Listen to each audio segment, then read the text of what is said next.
The universe is built on a promise of uniformity, a foundational law that suggests if you travel far enough in any direction, the landscape of the cosmos will eventually look the same.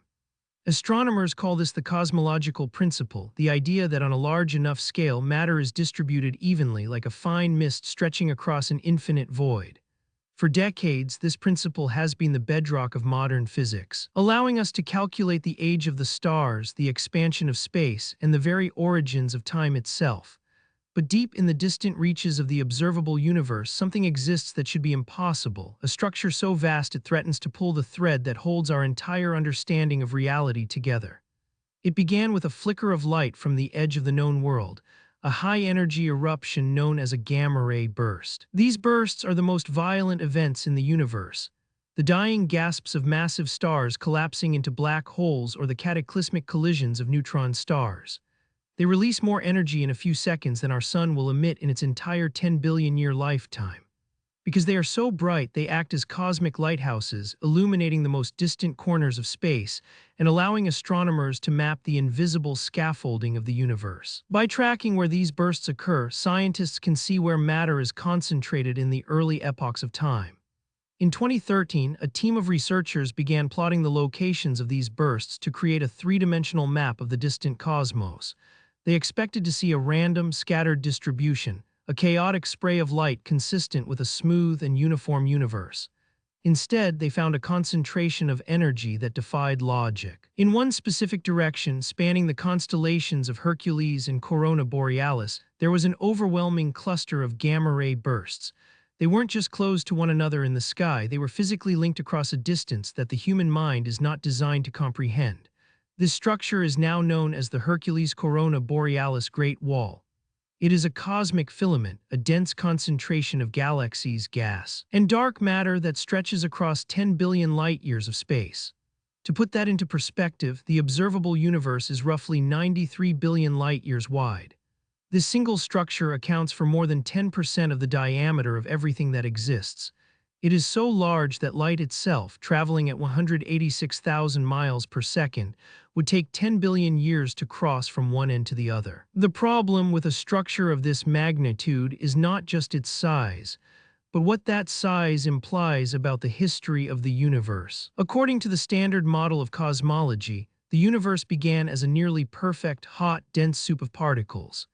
As it expanded, tiny fluctuations in density allowed gravity to pull matter together, forming the first stars and galaxies. This process takes time, millions and billions of years of slow gravitational accumulation. There is a mathematical limit to how large a structure can grow within the current age of the universe, a limit known as the end of greatness. The end of greatness is calculated to be roughly 1.2 billion light-years. Beyond this scale, gravity should not have had enough time since the Big Bang to pull matter together into a coherent shape. Anything larger than this should be impossible, as the expansion of the universe would have pushed the matter apart faster than gravity could bring it together. The Hercules-Corona Borealis Great Wall is nearly 10 times larger than this theoretical limit. It is a monolith of matter that exists in a time when the universe was only a few billion years old, a period when such a massive assembly of galaxies should have been physically unattainable.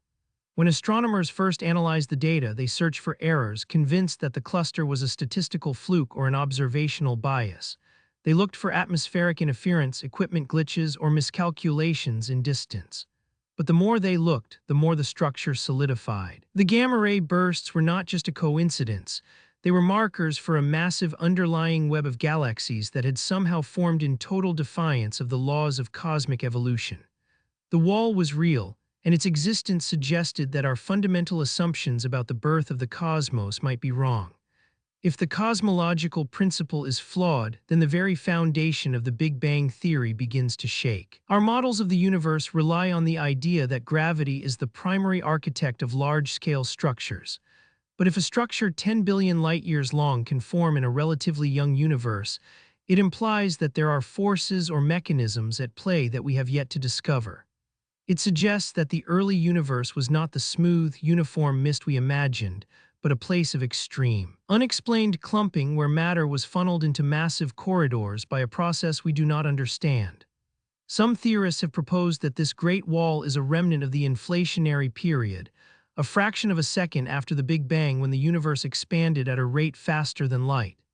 In this scenario, quantum fluctuations in the fabric of space were stretched to galactic proportions, creating massive ripples in the density of the universe. But even this explanation struggles to account for a structure as coherent and vast as the Hercules-Corona Borealis Great Wall. The scale is simply too large for our current equations to bridge the gap between the quantum world and the cosmic one. The existence of the wall also forces us to reconsider the nature of dark matter. We know that dark matter acts as the invisible glue that holds galaxies together, providing the gravitational pull necessary to form the cosmic web. To create a structure 10 billion light-years long, an unimaginable amount of dark matter would have to be concentrated in a single region of space. This raises the question of why so much matter ended up in one place, while other regions of the universe remained relatively empty. It suggests an underlying blueprint for the cosmos that is far more complex than a simple, uniform expansion. As we look deeper into the wall, we are looking back in time. Because light takes billions of years to reach us from such a distance, we are seeing this structure as it existed when the universe was in its youth. We are seeing a snapshot of a time when the first stars were still igniting and the first galaxies were just beginning to take shape. To find such a massive, organized structure at such an early stage is like finding a fully built skyscraper in the middle of a construction site where the foundations haven't even been poured. It contradicts the timeline of development that we have spent a century refining. The implications stretch beyond just the size of the wall. If the universe is not uniform on its largest scales, then our measurements of the Hubble constant, the rate at which the universe is expanding, could be skewed. Most of our calculations assume that we are living in a typical, average part of the cosmos. But if the universe is filled with massive, irregular structures like the Hercules-Corona Borealis Great Wall, then our local neighborhood might not be representative of the whole. We could be living in a cosmic void or a dense filament, and our perspective would be fundamentally biased by our location. This realization brings a sense of profound humility to the field of astronomy. We have built incredible machines, launched telescopes into the frozen silence of space, and mapped billions of stars, yet we are still capable of being blindsided by something so large it occupies a tenth of the sky. The Hercules-Corona Borealis Great Wall is a reminder that the universe is under no obligation to be simple or to fit within the neat boxes of our mathematical models. It is a wild, unpredictable frontier that continues to outpace our ability to describe it. There is a tension now in the scientific community, a struggle between the comfort of established theory and the jarring reality of new observation. Some argue that we need to throw out the cosmological principle entirely and start from scratch, building a new physics that can account for such massive irregularities. Others believe that the wall is a sign of something even more exotic, perhaps a collision between our universe and another, or a scar left behind by a physical process that occurred before the Big Bang itself. These ideas, once relegated to the fringes of science fiction, are now being discussed in the halls of the world's most prestigious observatories. The wall stands as a silent sentinel at the edge of our understanding, a massive barrier of light and shadow that marks the limit of our current knowledge. It challenges us to look closer, to think bigger, and to accept that the universe may be far older, far larger, or far stranger than we ever dared to imagine. Every time we point our telescopes toward the constellations of Hercules and Corona Borealis, we are reminded that we are still just children standing on the shore of a vast and mysterious ocean, staring out at a horizon that refuses to stay still. In the end, the Hercules-Corona Borealis Great Wall may not just be a structure made of galaxies and gas. It may be a gateway to a new era of physics, a signpost pointing toward a deeper truth about the nature of space and time. It tells us that the story of the universe is not a simple one of smooth expansion and gradual growth, but a narrative filled with sudden leaps, impossible scales, and hidden complexities. As we continue to peel back the layers of the cosmos, we find that for every answer we uncover, the universe presents us with a new mystery, one that is 10 billion light-years wide and completely, beautifully impossible. The stars we see at night are just the surface of a much deeper reality.